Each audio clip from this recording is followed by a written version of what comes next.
bénir la postérité, c'est de retrouver, le bien-aimé, toute la puissance de Dieu, la parole de Dieu qui me parle de mes enfants, petits-enfants, arrière-petits-enfants, etc., et tout, que je ne verrai pas.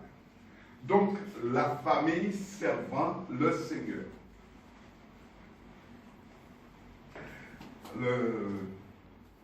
Le verset de référence, c'est Ésaïe 8, verset 20, alléluia, à la loi et au témoignage. Et si l'on ne parle pas, ainsi il n'y aura point d'aurore pour le peuple. Rappelez-vous que notre première publication, communication de la parole, c'était exprimer votre conviction quoi qu'il arrive. Amen.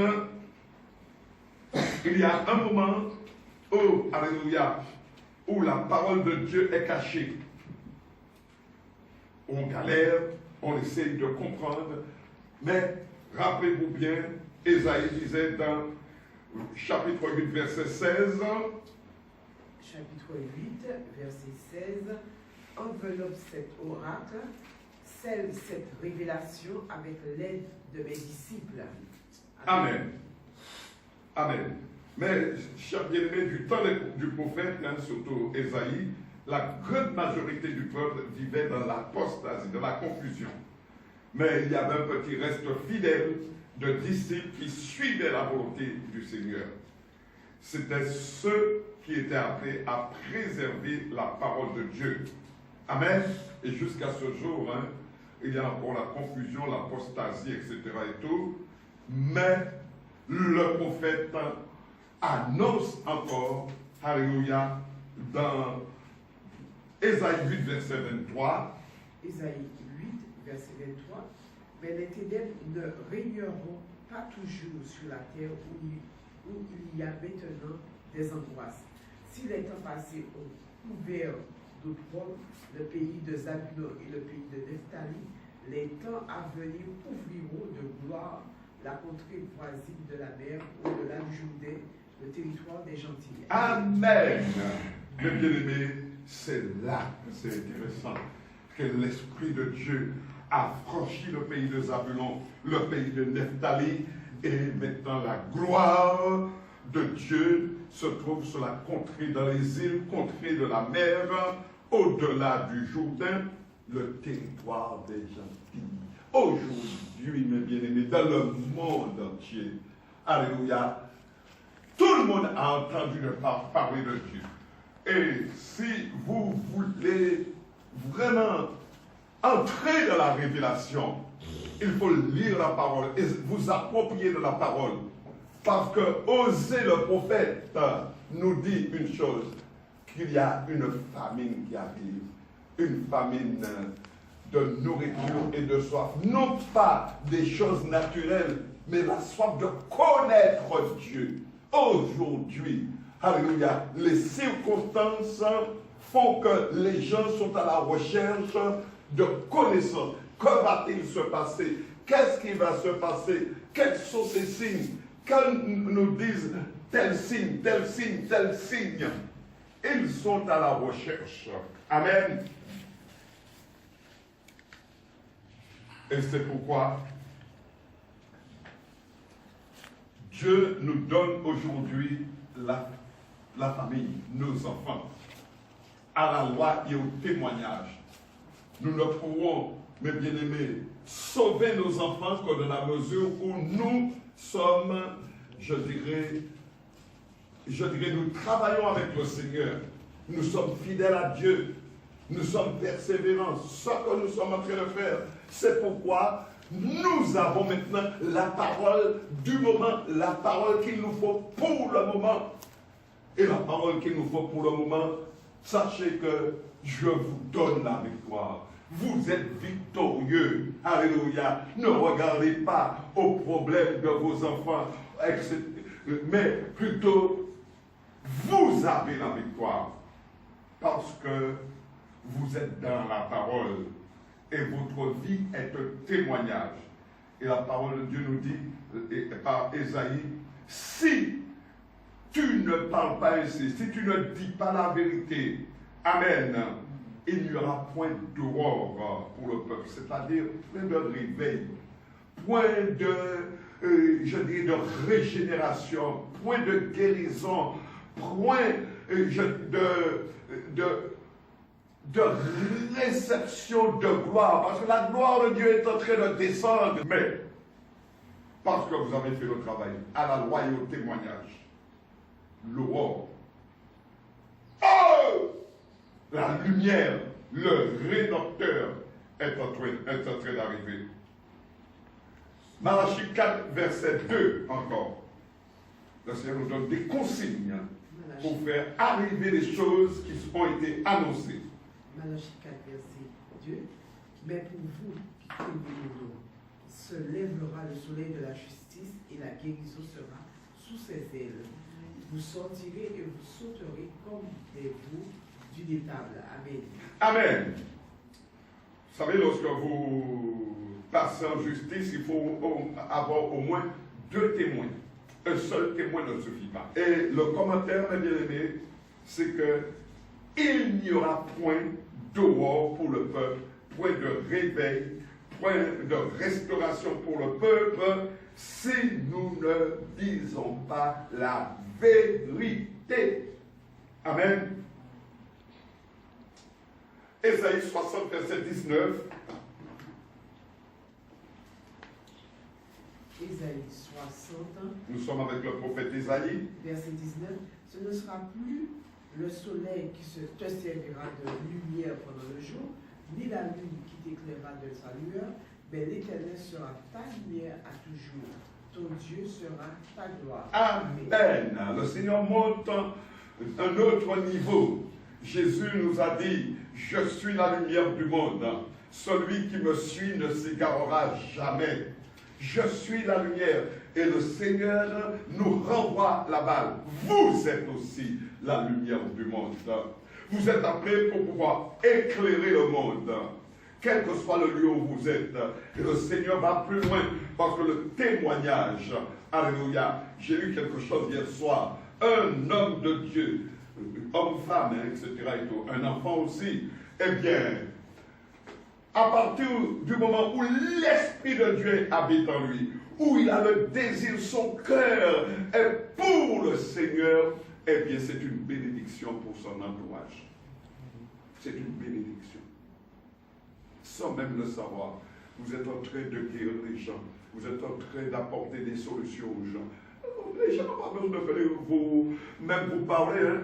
Simplement, dans l'esprit, il y a un travail qui se fait. Et ils savent que c'est vous. Hein. Vous allez vivre ça maintenant, de plus en plus. Vous restez chez vous, vous priez, etc. Vous ne priez même pas pour les gens.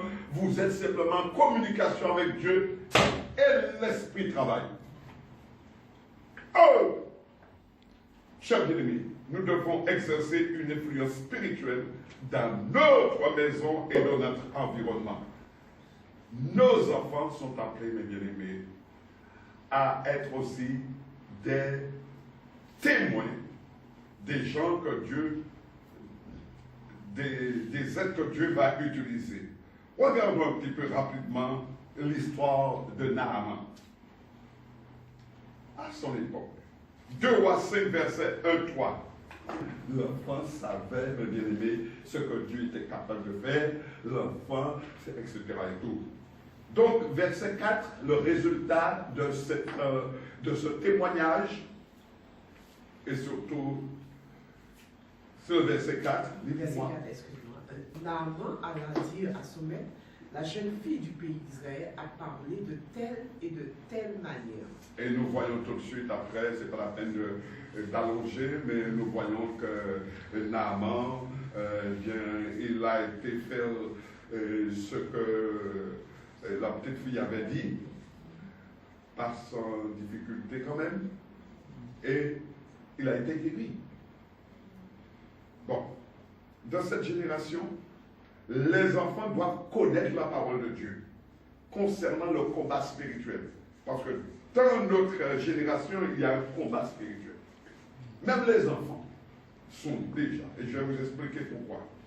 L'armure protégeant le chrétien dans Éphésiens chapitre 6, verset 13, Éphésiens 6, 13. Éphésiens 6, verset 13. C'est pourquoi prenez toutes les armes de Dieu afin de pouvoir résister dans le mauvais jour et tenir ferme après avoir tout surmonté. Amen. Mais bien aimé, ça ne s'adresse pas aux adultes seulement, mais ça s'adresse à toute une génération. Les enfants, même bébés déjà, sont déjà attaqués dans le ventre de leur mère. Amen. Et cette armure s'adresse à tous ceux qui sont nés dans la famille de Dieu. Dieu, croyez-moi, a une armure qui convient à chaque taille. Alléluia. Donc, je disais, chers bien-aimés, cette armure s'adresse, cette parole s'adresse à tous ceux qui sont nés de la famille de Dieu. Dieu a une armure qui convient à chaque taille. Vous êtes d'accord avec moi? Quand nos gosses ont la permission de regarder des dessins animés occultes, il y a que ça maintenant, ils vont au-delà des problèmes. L'école publique est devenue une zone de guerre. Et les enfants chrétiens peureux ne peuvent pas se développer dans cet environnement. Si vous avez appris à vos enfants d'être sages, d'être ceci, de cela, d'accepter les coups, eh bien, ils vont à un moment développer l'esprit de peur, de crainte, et à un moment donné, ils ne voudront même plus aller à l'école. Chers bien-aimés, ce n'est pas parce que vous êtes chrétien, etc. et tout, qu'il vous faut vous laisser marcher dessus. Alléluia. Bon, je me tais.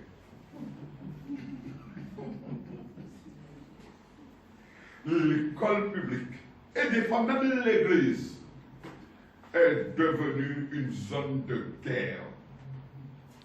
Amen. Et si les enfants et les jeunes trouvent difficile de louer Dieu pendant les cultes, ils ne pourront pas être courageux à l'école ou à la société. Apprenez les enfants à prier. Apprenez les enfants à louer Dieu. Ne leur donnez pas des jeux, etc. et tout cela. Parce que plus tard, mes bien-aimés, comment pourront-ils vraiment faire face à une société? C'est Dieu qui est notre protecteur. Jérémie 12, verset 5. Jérémie 12, verset 7.